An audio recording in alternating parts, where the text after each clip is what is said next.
نحمده ونصلي على رسوله الكريم اما بعد فاعوذ بالله من الشيطان الرجيم بسم الله الرحمن الرحيم كيف تكفرون بالله وكنتم امواتا فاحياكم ثم يميتكم ثم يحييكم ثم اليه ترجعون هو الذي خلق لكم ما في الارض جميعا ثم استوى الى السماء فسواهن سبع سماوات وهو بكل شيء عليم صدق اللہ العظیم۔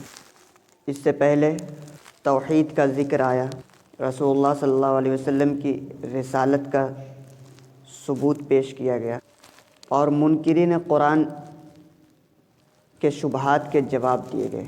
انہوں نے جو اعتراضات کیے قرآن پر کہ یہ اللہ کا کلام نہیں ہے، ان سب کا مدلل جواب دیا گیا۔ ان دونوں آیتوں میں اللہ تبارک و تعالی اپنے انعام اور احسانات کا ذکر کر رہے ہیں۔ مقصد ذکر کرنے کا تعجب ظاہر کرنا کہ جب ہم نے تمہارے ساتھ اتنے سارے احسان کیے تو محسن کے احسان کا تقاضا یہ تھا تم ہماری بات مانتے، ہماری اطاعت کرتے، ہمارے احکام پر عمل کرتے، لیکن بہت ہی تعجب کی بات ہے کہ تم ہمارا انکار کرتے ہو۔ کیف تکفرون باللہ، کیسے تم اللہ کا انکار کرتے ہو۔ وکنتم امواتا، دو انعامات کا ذکر ہے۔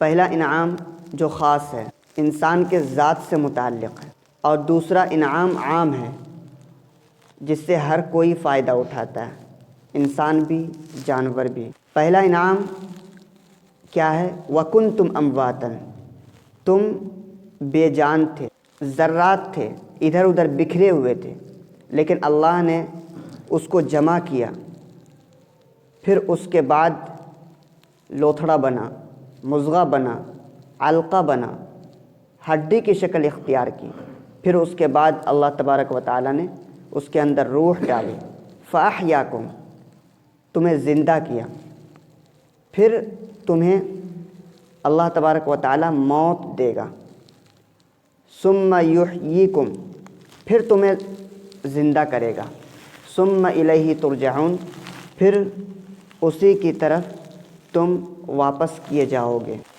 کیف تکفرون باللہ، کیسے تم اللہ تبارک و تعالیٰ کا انکار کرتے ہو۔ اللہ تبارک و تعالیٰ کا انکار کوئی نہیں کرتا۔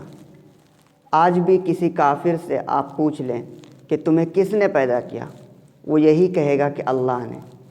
لیکن دراصل یہ چونکہ قرآن کے منکر ہیں، اللہ کے رسول کی رسالت کو نہیں مانتے، اس لیے گویا یہ اللہ تبارک و تعالیٰ کو نہیں مانتے، اس لیے اللہ تبارک و تعالیٰ نے فرمایا کہ تم اللہ کا انکار کرتے ہو۔ رسول کا انکار اللہ کا انکار ہے، قرآن کا انکار اللہ کا انکار ہے، اس لیے کیف تکفرون باللہ کہا۔ وکنتم امواتا فاحیاکم، اللہ تبارک و تعالیٰ نے یہاں زندگی کو نعمت قرار دیا کہ ہم نے تمہارے اندر روح ڈالی، یہ ایک نعمت ہے، کیونکہ دنیا کے اندر پائی جانے والی نعمتوں سے انسان اسی وقت فائدہ اٹھا سکتا ہے جب کہ وہ زندہ ہو۔ اگر اس کے اندر زندگی نہیں ہوگی، حیات نہیں ہوگی، تو وہ لطف اندوز نہیں ہو سکتا۔ اس لیے اللہ تبارک و تعالیٰ نے زندگی کو ایک نعمت کہا۔ اللہ تبارک و تعالیٰ نے زندگی کے ساتھ موت کو بھی ایک نعمت کہا۔ کیوں؟ اس لیے کہ اس زندگی میں دنیاوی زندگی میں پائی جانے والی نعمتوں سے فائدہ ہم اسی وقت اٹھا سکتے ہیں جب کہ ہم زندہ ہوں، لیکن اخروی نعمتوں سے ہم فائدہ اسی وقت اٹھا سکتے ہیں جب ہمیں موت آئے۔ ہمیں موت آئے گی تب جا کر ہم وہاں کی نعمتوں سے فائدہ اٹھا سکتے ہیں، اس لیے موت کو بھی نعمت قرار دیا۔ وَكُنْتُمْ أَمْوَاتًا فَأَحْيَاكُمْ، تم بے جان تھے، تمہارے اندر اللہ نے روح ڈالی۔ بے جان ہونا اور اس کے بعد روح ڈالنا، ان دونوں کے درمیان وقفہ چونکہ بہت کم ہوتا ہے، 9 مہینے کا وقفہ زیادہ سے زیادہ، مضغہ، علقہ، ہڈی، پھر اس کے بعد روح ڈال دی جاتی ہے، تو گویا کہ یہ وقفہ بہت کم ہوتا ہے، اس لیے اللہ تبارک و تعالیٰ نے فا کا استعمال کیا۔ فَأَحْيَاكُمْ ثُمَّ يُمِيتُكُمْ، اللہ تبارک و تعالیٰ نے تمہیں زندہ کیا، پھر تمہیں موت دے گا۔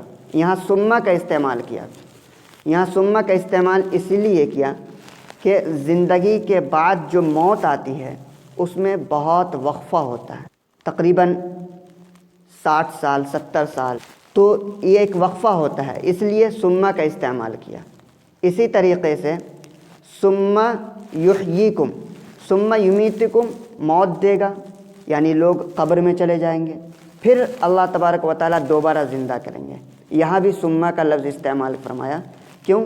اس لیے کہ مرنے کے بعد پھر دوبارہ زندہ ہونا، ان دونوں کے درمیان بھی ایک وقفہ ہے، لمبا وقفہ ہے، اس لیے ثم کا لفظ استعمال فرمایا۔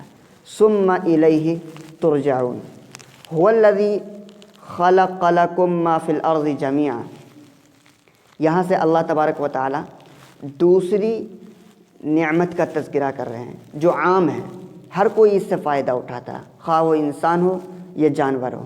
وہی ذات ہے جس نے تمہارے لیے پیدا کیا زمین میں پائی جانے والی ساری چیزوں کو، هو الذی خلق لکم، جس نے تمہارے لیے پیدا کیا۔ اس سے پتہ یہ چلا کہ دنیا کے اندر پائے جانے والی ساری چیزیں یہ ہمارے لیے فائدہ مند ہے، کیونکہ اللہ تبارک و تعالیٰ فرما رہا ہے تمہارے لیے، اس کا مطلب یہ ہے کہ یہ ہمارے لیے فائدہ مند ہے۔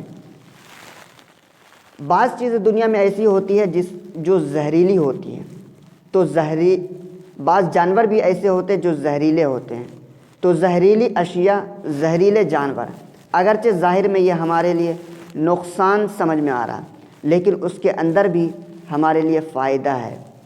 بعض چیزیں ایسی ہیں جس کو اللہ تبارک و تعالیٰ نے ہمارے لیے حرام قرار دے دیا، لیکن اس کے اندر بھی فائدہ ہے، حرام قرار دینے میں بھی ایک ہمارے لیے فائدہ تھا، اس لیے اللہ تبارک و تعالیٰ نے اسے حرام قرار دیا۔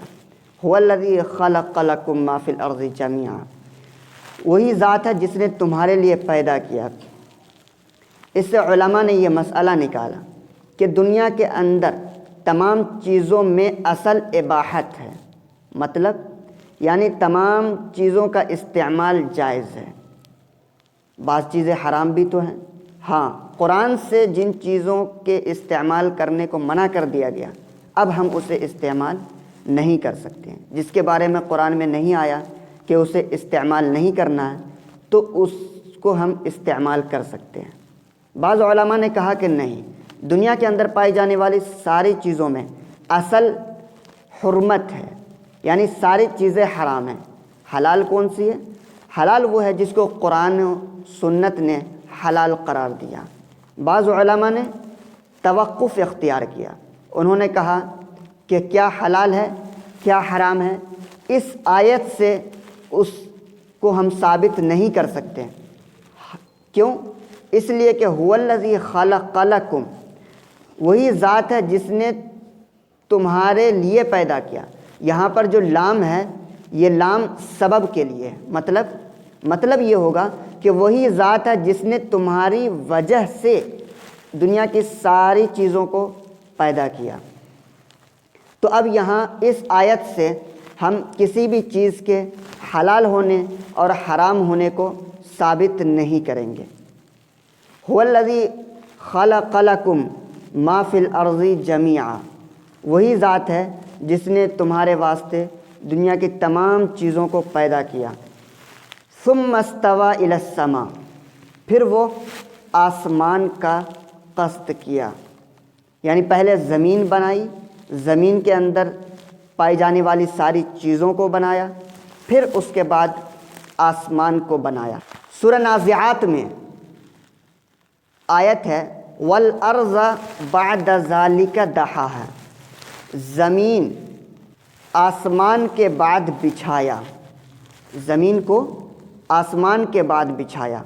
اس سے پتہ یہ چل رہا ہے کہ زمین بعد میں پیدا ہوئی، آسمان کو پہلے بنایا گیا، لیکن اس آیت سے پتہ چل رہا ہے کہ پہلے زمین بنی، ثم استوى الی السماء، پھر آسمان کا قصد کیا، پھر آسمان بنایا۔ تو ہم کون سی بات مانیں؟ دراصل بات یہی ہے کہ پہلے اللہ تبارک و تعالیٰ نے زمین بنائی، پھر آسمان بنایا۔ سورہ نازعات میں جو والارض بعد ذالک دحاہا ہے کہ زمین کو آسمان کے بعد بچھایا، بنایا نہیں، بنایا اللہ تبارک و تعالیٰ نے زمین کو پہلے، پھر آسمان بنایا، لیکن اس آسمان بنانے کے بعد زمین کو بچھایا۔ بنا تو پہلے ہی دیا، بچھانے کا عمل اللہ تبارک و تعالیٰ نے آسمان کے بعد انجام دیا۔ ثم استوى الى السماء فسواهن سبع سماوات، اللہ تبارک و تعالیٰ نے آسمان بنایا، اس میں کوئی چیز حائل نہیں ہوئی۔ اللہ تبارک و تعالیٰ طاقتور ہیں، زبردست ہیں، کوئی کسی کام کے کرنے میں روڑا نہیں اٹکا سکتا۔ تو اللہ تبارک و تعالیٰ نے آسمان بنایا، بناتے بناتے یہاں تک کہ 7 آسمان بنا دیے۔ فسواہن سبع سماوات، سو ان آسمان کو 7 آسمان بنا دیے۔ کیوں؟ وَهُوَ بِكُلِّ شَيْءٍ عَلِيمٌ، بنانے میں علم کی ضرورت ہوتی ہے، اور اللہ تبارک و تعالیٰ ہر چیز کو جاننے والے ہیں۔ اللہ تبارک و تعالیٰ ہمیں قرآن کا صحیح فہم عطا فرمائے۔ آمین۔ وآخر دعوانا ان الحمد للہ رب العالمین۔